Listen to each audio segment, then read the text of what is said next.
Саламатсыңарбы, урматтуу көрүүчүлөр, урматтуу окуучулар.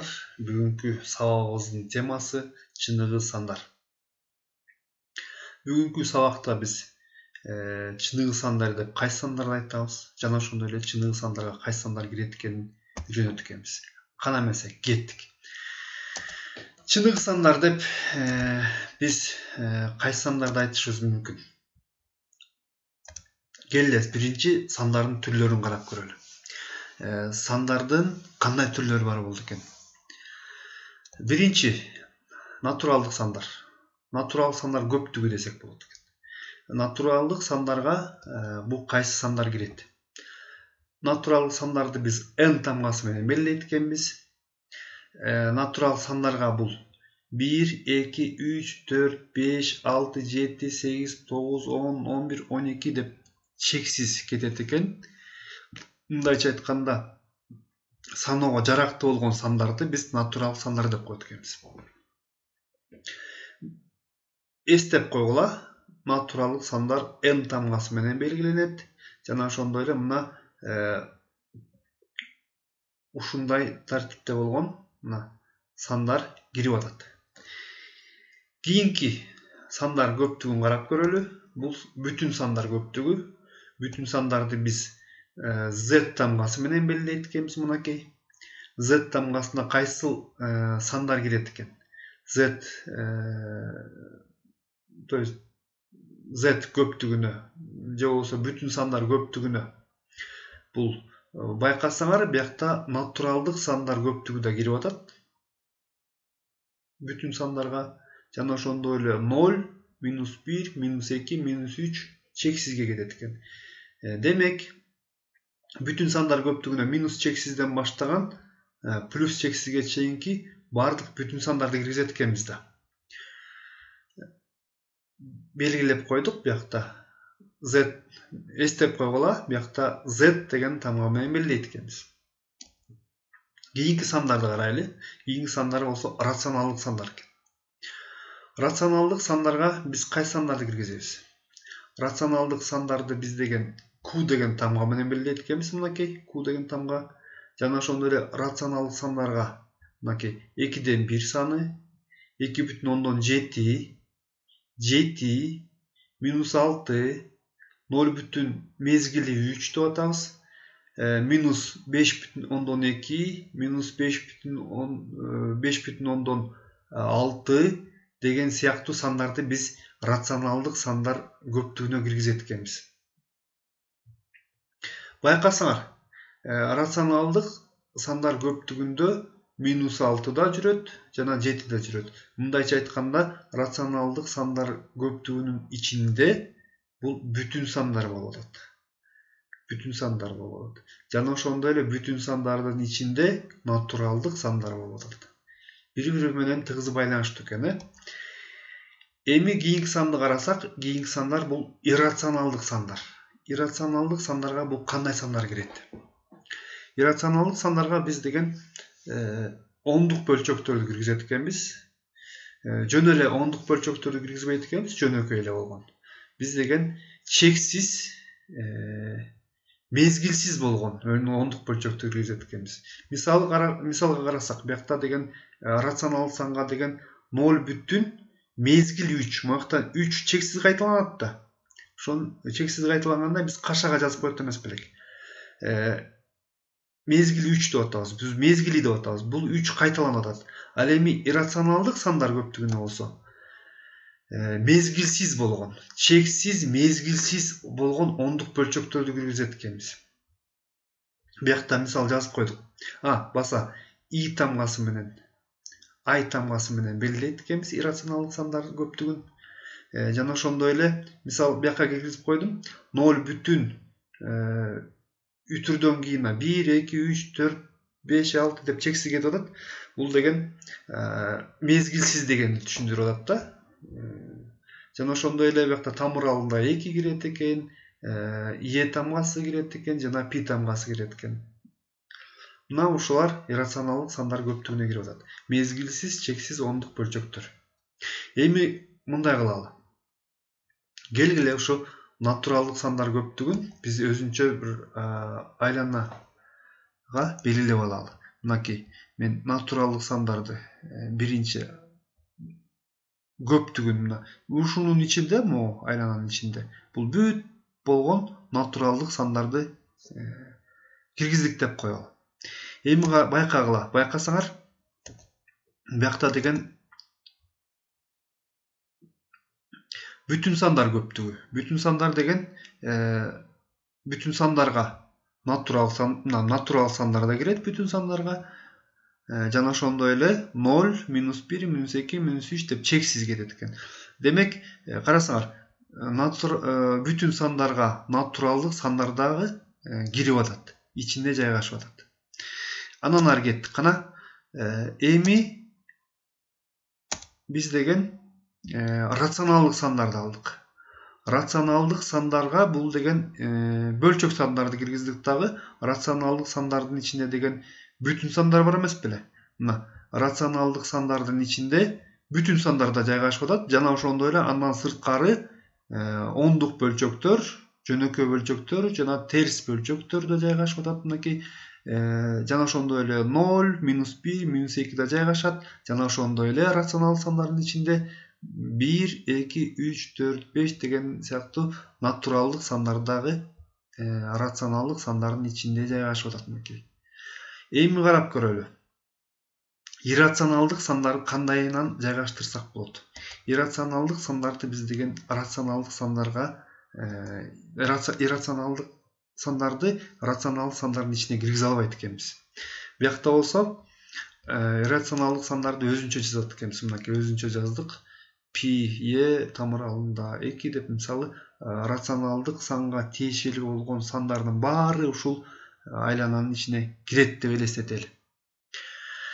Эми чыныгы сандар деп биз кайсы сандарды айтат экенбиз? Чыныгы сандар деп ушул бардык рационалдык сандарды, мынакей, жана ошондой эле иррационалдык сандарды камтыган санды биз деген чыныгы сандар деп коет экенбиз. Мынакей. Ушул чыныгы сандар ушул сандардын баарын камтып атат. Мына ушул чыныгы сандар деп аталат экен. Анан ары кеттик. Биз деген ушул натуралдык дегенди, бүтүн деген сөздөрдү z менен, же болбосо n менен белгилеп атпайбызбы? Бул деген жөн эле тамгалар тандалган эмес экен бияктан. Бул деген биринчи карасаңар латын тамгасынан, латын сөзүнөн келген экен. Бул табигый деген түшүндүрөт экен. Мынакей. Экинчиси болсо немис сөзүнөн келген экен. Бул сандар деген түшүндүрөт экен. Ал эми үчүнчү болсо бул рационал сан деген бул латын сөзүнөн келген экен. Бул тиинди деген түшүндүрөт экен. Иррационалдык сандар болсо дагы латын сөзүнөн акылга сыйбас деген маани билдирет экен. Жана ошондой эле чыныгы сандар деген бул деген латын сөзүнөн чыныгы деген маанини берет экен. Эми келе бир аз ойлонуп көрөлү. Мындай болуп атат. Бир саны бул тиешелүү деген белги. Бир саны тиешелүү натуралдык санга. Чын эле ойлонуп көрсөңөр, натуралдык сан чын эле ойлонуп көрсөңөр, 1 бул натуралдык санга кирет. -3 бул бүтүн сандарга кирет. Мынакей, -3 тиешелүү z деп турат. Бул -3 бүтүн сандарга тиешелүү дегенди түшүндүрөт экен. Ал эми бияктан 4төн 1 тиешелүү q дейт. Бул q деген рационалдык сандар көптүгүн айтабыз, Ошондо 4төн 1 бул тиешелүү q деп окусак болот. Ооба. Анан карасаңар 5 тиешелүү z десек болот экен, же болсо -7 тиешелүү q десек болот экен, рационалдык сан. Ал эми π тиешелүү i десек болот экен. Бул деген иррационалдык сандар көптүгү дейт экенбиз. Эми дагы мындай түшүнүк бар экен. Бул көптүктөр, бул n бул натуралдык сандар көптүгү, бүтүн сандар көптүгүндө жатат экен. Бүтүн сандар көптүгү болсо рационалдык сандар көптүгүндө жатат экен. Ал эми натурал сандарды биз рационал сандар көптүгүнө жатат деп айтсак болот. Анткени деген жана айтылгандай эле жана сүрөттө да көрдүк.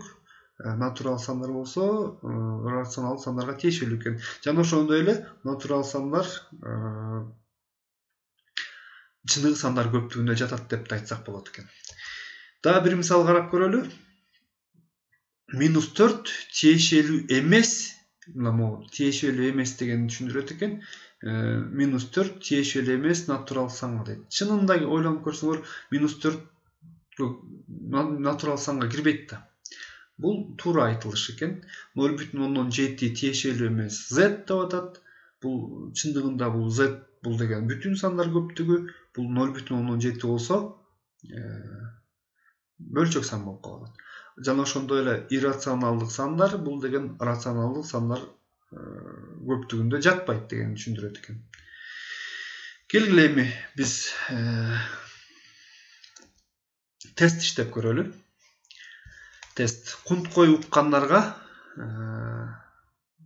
тест. Кайсы билдирүү туура эмес берилген? Таап көрөлүчү кана.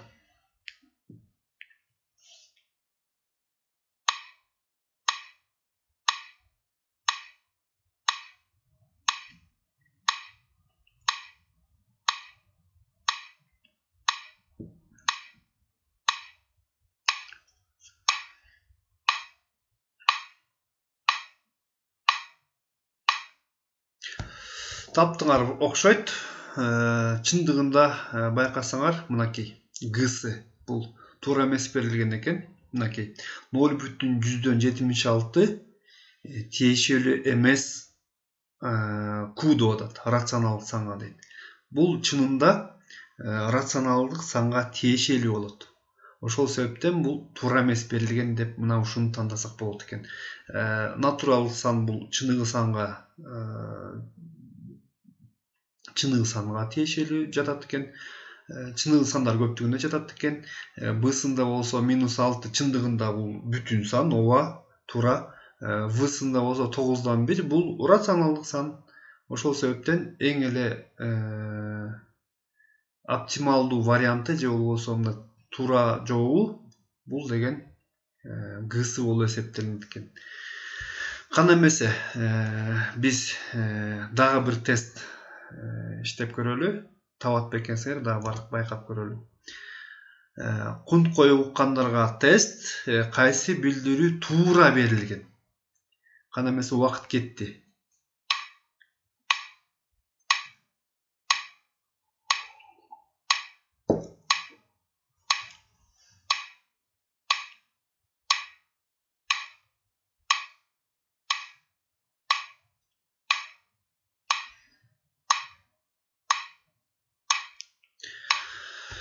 Муну да таап койдуңар болуш керек. Карасаңар, В'сында не деп турат? Пи тиешелүү эмес Q'га дейт. Буякта болсо кайсыл билдирүү туура берилген деп сурап атат. Ошондо пи тиешелүү натурал сандар көптүгүнө бул туура эмес. 0,8 тиешелүү z деп атат. Бул туура эмес. Буякта болсо Q чыныгы сандар көптүгүндө жатпайт деп атат. Бул чындыгында жатат да. Демек бул да билдирүү туура эмес. Эң эле жакшы варианты болуп, туура варианты болуп, мынакей пи тиешелүү эмес Q'га деп атат. Мына ушул варианты туура болуп эсептелинет экен. Андан ары карап көрөлү.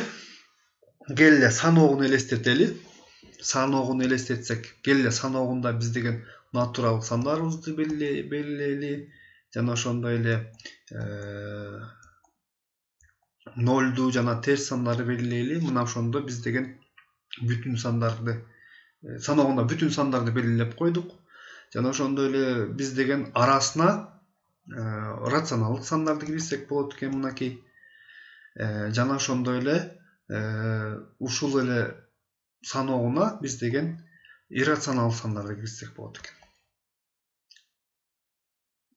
Мына ошентип биз чыныгы сандар деп кайсы сандарды айтат экенибизди билип калдык окшойт. Мына чыныгы сандар деп мына ушул сандарды айтат экенбиз. Мына саноогуна жайгаштырсак болот экен. Эми мындай суроо. Биз азыр саноогунда деген натуралдык сандарды жана бүтүн сандарды, рационалдык сандарды жана иррационалдык сандарды жайгаштырбадыкпы? Эми ушундай сан бар экен. Ушу саноогунда жатпайт экен. Бирок биз аны колдонот экенбиз. Жашообузда ошол сандар жашообузда көптөгөн жеңилдик алып келген экен. Ошо сандар пайда болгону биздеген эсептөөлөрүбүз жеңилдеген экен. Бирок ал сандар бул саноогунда жатпайт экен. Бул кайсы сандар болушу мүмкүн? Ушуну ойлонуп таап көрөлү. Көңүл бурганыңарга чоң рахмат. Пайдалуу болду деп ойлойм. Чоң рахмат. Саламат калгыла.